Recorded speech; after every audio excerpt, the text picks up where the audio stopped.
क्या हाल है भाई। Welcome back to my channel TDR India एंड मैं हूँ इमरान रसूल। एक बार फिर से आपके अपने चैनल पे यार, DDR इंडिया। तो सबसे पहले तुम्हारे भाई की आईडी आ रही है इंस्टाग्राम वाली, इमरान रसूल के नाम से फॉलो कर लो फटाफट जाके। और आज मैं बताने वाला हूँ पुरानी सुपर बाइक लेने से पहले क्या क्या चीज़ ध्यान रखें।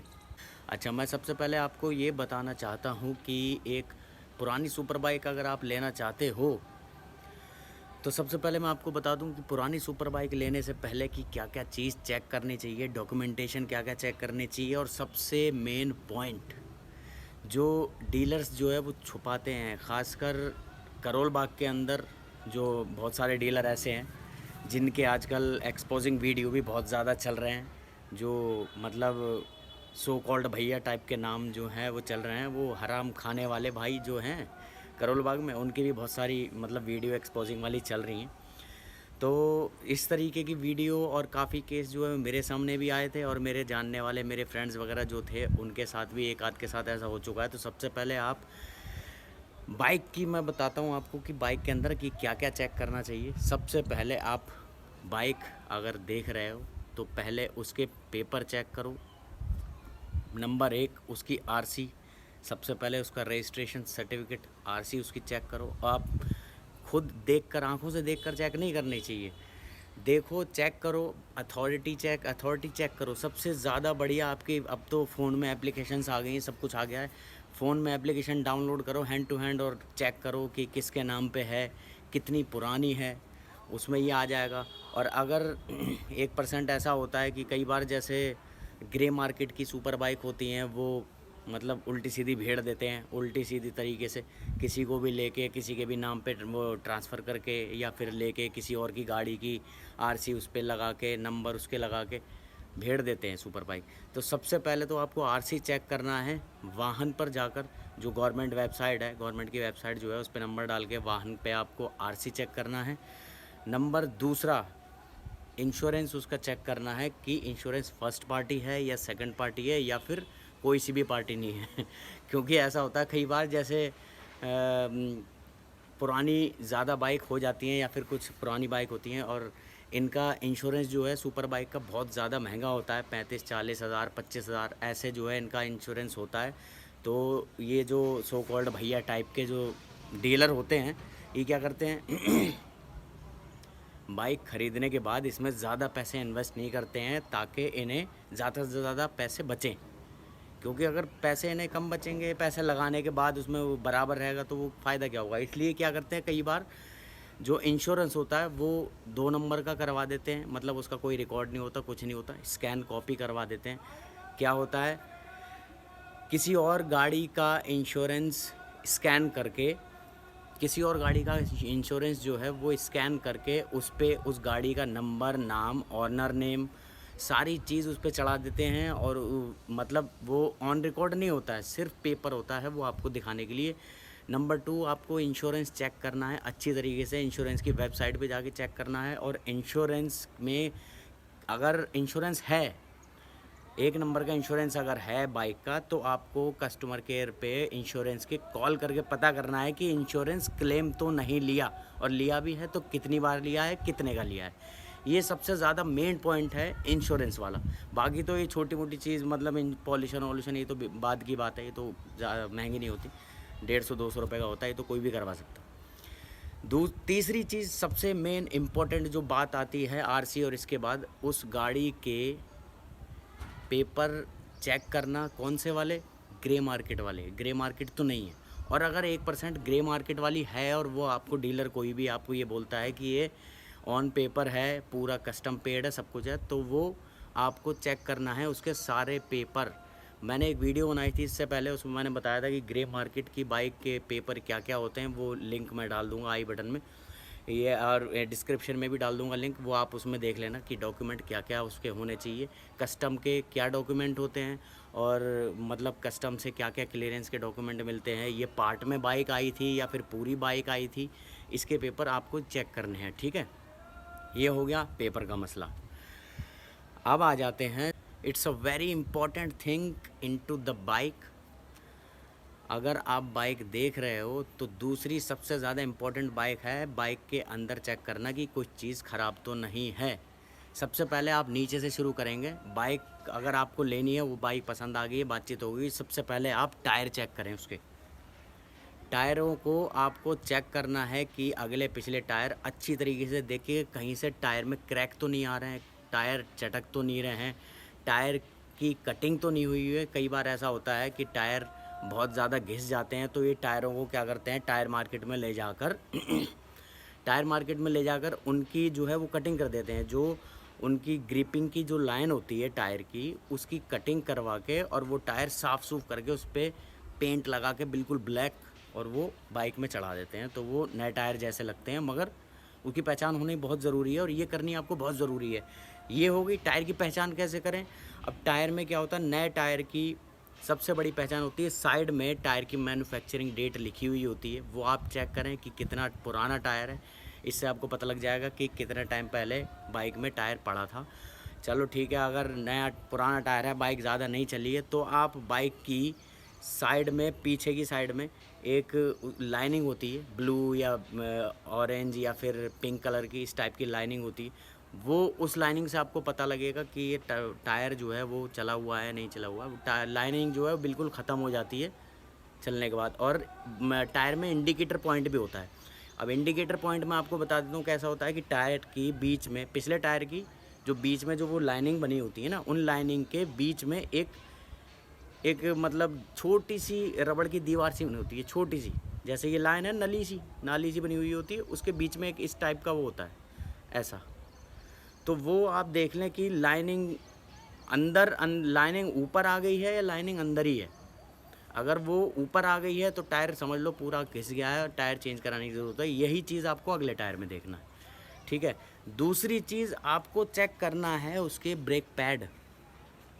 भाई ब्रेक पैड चेक करना बहुत ज़रूरी है। अगले पिछले टायर के ब्रेक पैड साइड से झुक के आराम से देखें, अगले भी और पिछले भी। क्योंकि देखो, सुपर बाइक आप ले रहे हो 10 लाख, 15 लाख, 8 लाख, 9 लाख, 6 लाख रुपए से कम तो दोगे ही नहीं। अब इतने पैसे अगर दे रहे हो यार, कमाई, मेहनत की कमाई के पैसे इतने दे रहे हो, तो हराम में क्यों दो।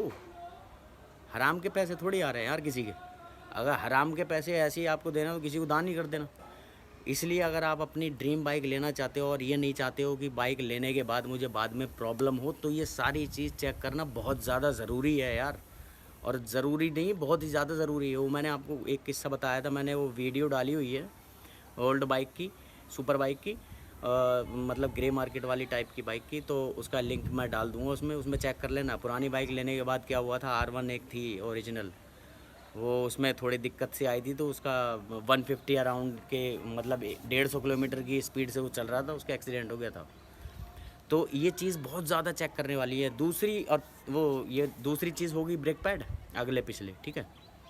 तीसरी चीज़ बाइक के अंदर आप जो चेक करेंगे वो करेंगे उसके एलॉय व्हील की अलाइनमेंट, ठीक है जी।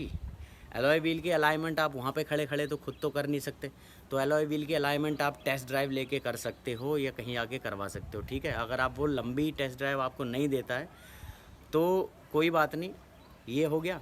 तीसरी चीज़ ये होगी। चौथी चीज़ जो है बाइक के अंदर, वो बाइक की, आप जो बाइक की टेल होती है, चाबी से हम टेल खोलते हैं, सीट खोलते हैं चाबी से।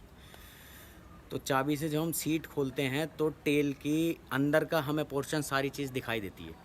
बाइक की पिछली सीट, दोनों सीट खोल के अच्छी तरीके से चेक करें साइड में, क्योंकि पीछे की जो टेल होती है बाइक की, उसके ज़्यादातर क्या होते हैं, नक्के टूट जाते हैं। जैसे कई बार फॉल डाउन हुई बाइक या फिर किसी से गिर गई या कुछ भी एक्सीडेंट हुआ, कुछ हुआ, तो ये लोग क्या करते हैं, टेल अगर टूट गई है उसकी, तो वो अंदर से जो नक्के टूटे हुए होते हैं ना, वहाँ उन पे क्या करते हैं, कपड़ा लगा के या मिट्टी डाल के एल्फी डाल देते हैं और अच्छी तरीके से चिपका देते हैं, वो हिलती नहीं है। तो पिछली सीट और अगली सीट, दोनों सीट खोल के अच्छी तरीके से नक्के उसके चेक करें, ध्यान से अच्छी तरीके से तसल्ली करें। और इसी तरीके से आपको क्या करना है, आगे की फेयरिंग, अगर फेयरिंग वाली बाइक ले रहे हो तो आगे की फेयरिंग आपको चेक करनी है। इसी तरीके से झांक झांक के, बजा बजा के देखना है।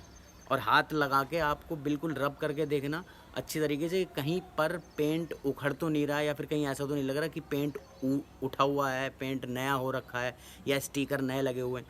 क्योंकि स्टिकर सब नए मिलते हैं, लोकल बाहर सारी चीज़ मिलती है और बन भी जाते हैं यार। ये अपना होम ग्राफिक वाला है, ये जो मर्ज़ी बना देता है, तो इसलिए मुझे पता है, इसलिए मैं आपको ये बता रहा हूँ। स्टिकरिंग भी हो जाती है बाइक के ऊपर। अच्छी तरीके से फेयरिंग चेक करें, ठीक है। चौथी चीज़ ये हो गई आपके पास। मैं अगली, ये थी तीसरी थी, हाँ।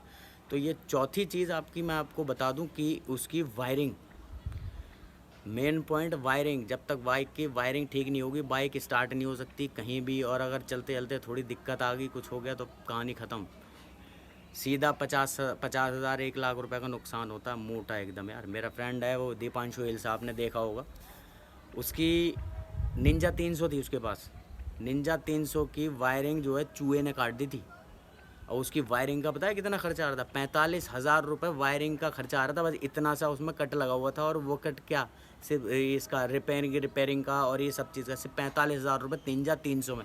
अब आप सोच लो सुपर बाइक में कितना खर्चा आता होगा। तो वायरिंग अच्छी तरीके से चेक करें कि कहीं से कटी हुई नहीं है, या तो कहीं टेप तो नहीं लगी हुई, या कहीं से कटी हुई हो पहले से, उस पर टेप लगा रखी हो, तो आप वो चीज़ ज़रूर जांच लें अच्छी तरीके से, ठीक है। ये हो गया आपकी वायरिंग तक का। अब आखिरी चीज़ जो है, ये सारी तसल्ली करने के बाद इंजन का आपको सबसे पहले मैं बता देता हूँ कि बाइक की तसल्ली करें, टेस्ट ड्राइव लें अच्छी तरीके से। और बाइक की टेस्ट ड्राइव लेने का मतलब ये नहीं है कि मतलब आपने बाइक स्टार्ट करी और सामने से यू टर्न लेके आ गए। बाइक की टेस्ट ड्राइव ऐसे नहीं होती भाई। बाइक की टेस्ट ड्राइव होती है जब तक बाइक 7, 8, 10 किलोमीटर ना चले, तब तक टेस्ट ड्राइव नहीं होती बाइक की। ना बाइक की औकात का पता लगता। क्या पता उसके हेड में कोई दिक्कत हो, उसके रेडिएटर में कोई दिक्कत हो, या फिर मतलब हीटिंग प्रॉब्लम हो उसके अंदर। जब तक बाइक का इंजन गर्म नहीं होगा, जब तक बाइक का इंजन हीट नहीं होगा, जब तक उसका जो कूलेंट है वो रोटेट नहीं होगा, कैसे पता लगेगा कि बाइक हीट कर रही है या फिर नहीं कर रही है। तो ये टेस्ट ड्राइव वाला मसला ऐसा है कि आपको लेना ही लेना है, अगर बाइक आपने कोई फाइनल कर दी है तो, समझे। क्योंकि अगर 5, 7, 10 लाख रुपए आप दे रहे हो ना, तो समझ लो अगर थोड़ी सी भी अगर कमी एक सुपर बाइक में आपको मिल गई ना, पुरानी बाइक में, तो एल लग जाएंगे। हाँ, फिर उसमें पैसे ही लगाते रहोगे। फिर दूसरों को यही सलाह दोगे कि भाई बाइक लेना आसान है और रखना मुश्किल है। ऐसा कुछ नहीं है। बाइक अगर अच्छी लो तो रखना मुश्किल नहीं है, रखना सही है, ठीक ठाक है। तो ये चीज़ आप बहुत ज़्यादा ध्यान रखो यार इन सारी चीज़ों का, क्योंकि सुपर बाइक लेना, और सुपर बाइक के दलाल बहुत ज़्यादा बढ़ गए हैं। वो क्या करेंगे, आपसे भी कमीशन लेंगे और जो बेच रहा है उससे भी कमीशन लेंगे, प्लस अपना उसमें मार्जिन अलग मिला के रखते हैं। तो वो हर तरफ से काटते हैं। अब हर कोई तो मार्केट में एक जैसा नहीं है, मगर हाँ ये है कि एक मछली पूरे तालाब को गंदा कर देती है ना, वो वाली कहावत है। अब एक आदमी अगर मार्केट में गंदा बैठ गया है, 2-3 आदमी गंदे बैठ गए हैं, तो उसकी वजह से जो अच्छे आदमी हैं ना, उन्हें भी बेचारों को सब गलत नज़र से देखते हैं। तो इसलिए बस मैं यही बता रहा था आपको कि बाइक के अंदर ये मेन बेसिक पॉइंट्स जो हैं वो बहुत ज़्यादा ज़रूरी है चेक करने, अगर आप एक सुपर बाइक ले रहे हैं तो। सुपर बाइक नहीं भी ले रहे हैं, अगर कोई नॉर्मल बाइक भी ले रहे हो ना, सेमी सुपर बाइक ले रहे हो, नॉर्मल कोई बाइक ले रहे हो, तब भी चेक करना बहुत ज़रूरी है। ये छोटी छोटी चीज़ें आप अगर चेक कर लोगे तो बहुत ही ज़्यादा ठीक रहेगा।